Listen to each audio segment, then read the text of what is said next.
Well, welcome to the Church Office podcast. My name's Gavin Smith, and if you're joining us on video, then here's a little wave. We're excited to have Nigel Ring join us. I've never actually heard the word wicked and accountant put in the same sentence. From your experience, is there a link between good church management and a church successfully growing? So I know we've started talking about those different gifts in church planting, but is there that connection? Have you seen that over a period of time?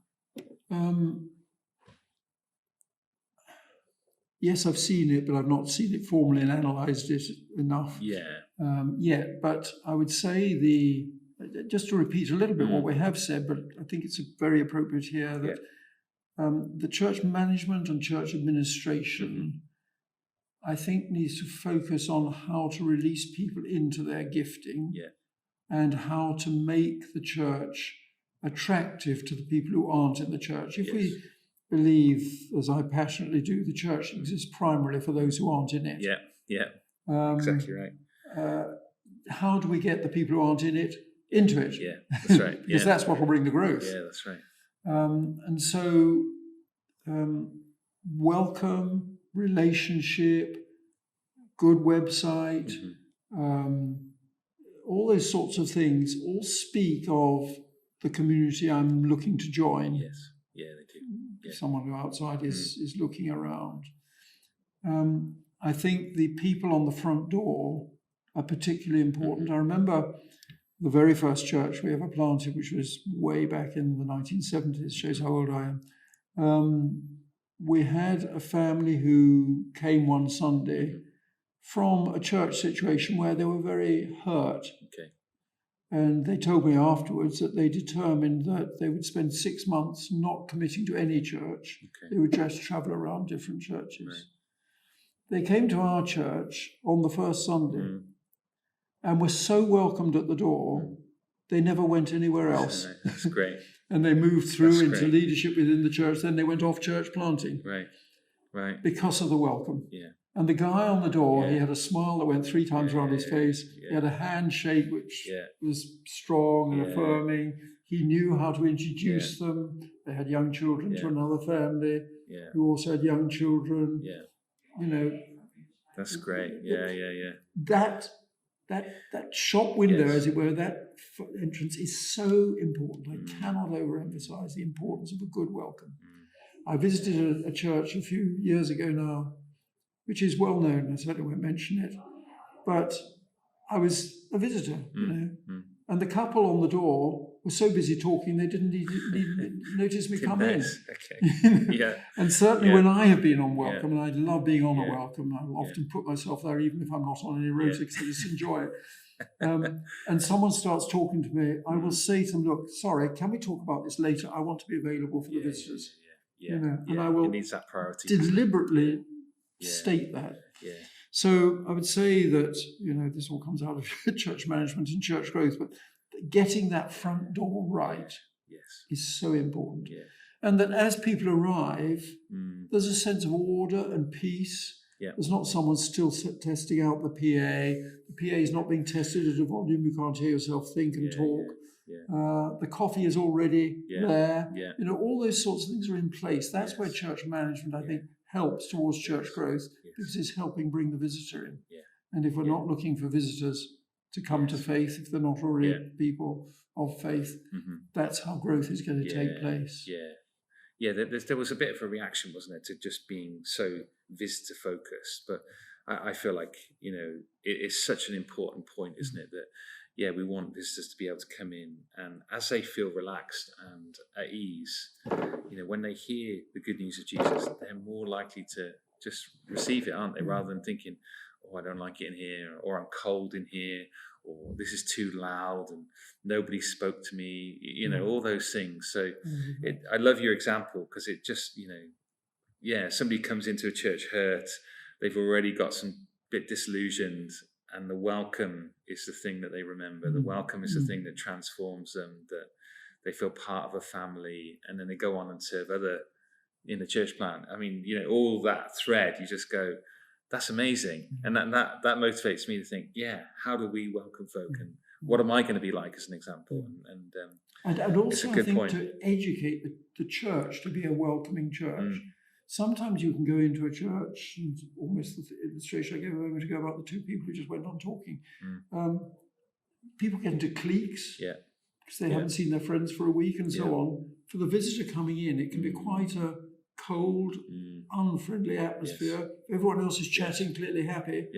I don't know how to engage. Now, myself, I've got sufficient boldness. I'll just go up to someone and say, "Hey, I'm new here. Who are you?" You know. But most people won't do that. Yeah, they won't. And so to have people who are particularly on the alert. You know, I will sometimes say, I'm in a conversation, I say, "Sorry, I've just seen someone coming to mind, I'll come back to you. Hey, nice to see you, where are you from?" You know? And I will it's do creating that that quite culture. intentionally. That there isn't just the welcome team responsible, but you're right, that broader, and that does come from the leadership, doesn't it? That actually, it does. We want to be a welcoming church, not just a welcoming team. And it's not about saying it from the front, it is about modelling. Doing it, and doing it. I think you're right. People, that's the culture of our church here. You know, absolutely. This is how we do things. Yeah. So you're creating it by modelling it. And there's so many practical things that you can think about. Having the right tools, you know, having a good communication in the church, you know, being able to, you know, connect people, being able to give people clear times when they're serving and on their rotas, you know, being, you know, role descriptions, all these things will enable people to find a place to fit, be able to serve, find joy in what they're doing, you know, and I think those things make a difference to, you know, what we're saying about church growth. You know, the things that you love, you talk about with your friends, don't you? And if you love your church and love being part of this family, you will go out and tell people about your family and what you're passionate and about. Bring their friends. That's right. It is, I mean, you know, I think getting people serving quickly is also very good.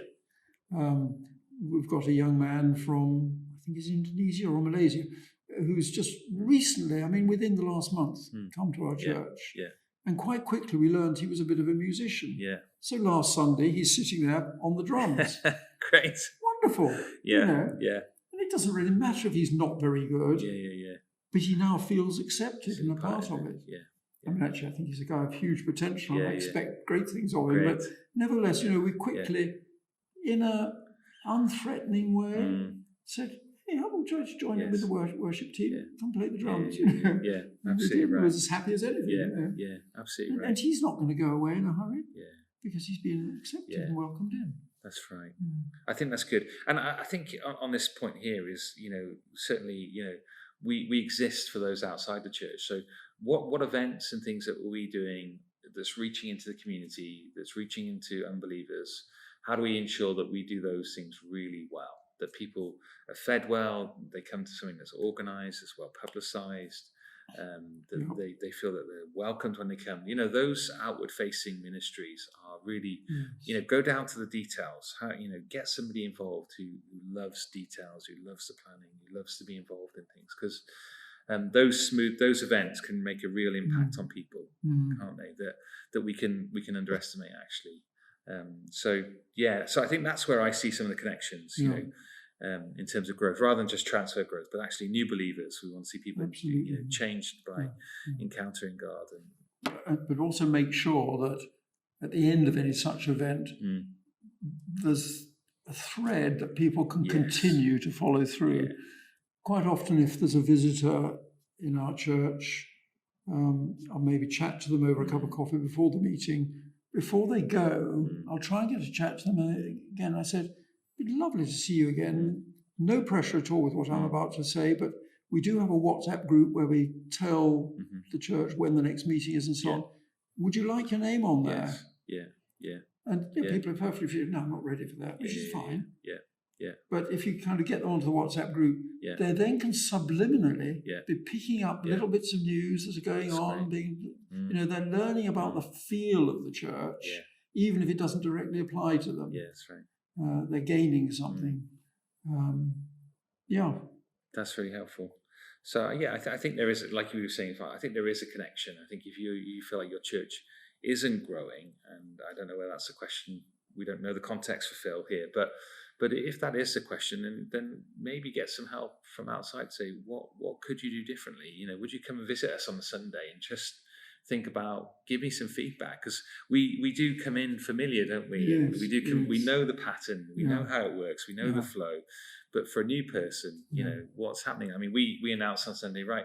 You know, the teenagers group on Sunday are going to, you know, go to the landing for their session. And, you know, what's the landing? Where do they go? You know, as a visitor, somebody explain that. And so actually getting that kind of little bits of feedback, I think do help. So. And another thing you can do, which I've done on occasion, I don't always do it, but I've done on occasion, I'll go to someone who's been coming along for 2 or 3 weeks and say, just tell me, what was it like when you first came here? What were the things that you didn't understand or we didn't make clear or you didn't know where it was or whatever? That's good. I'll do that also incidentally with employees. I'll go to them after 3 or 4 weeks and say, what do you see here that I'm not seeing because I'm too familiar with it? It's so surprising the way you do that. Or we never hear about when the staff prayer meeting is on. We just suddenly found everyone suddenly disappeared. Where has everyone gone? So just to get some feedback like that. It's the only way. You really can't see your own context as an outsider. You can try, but you really can't.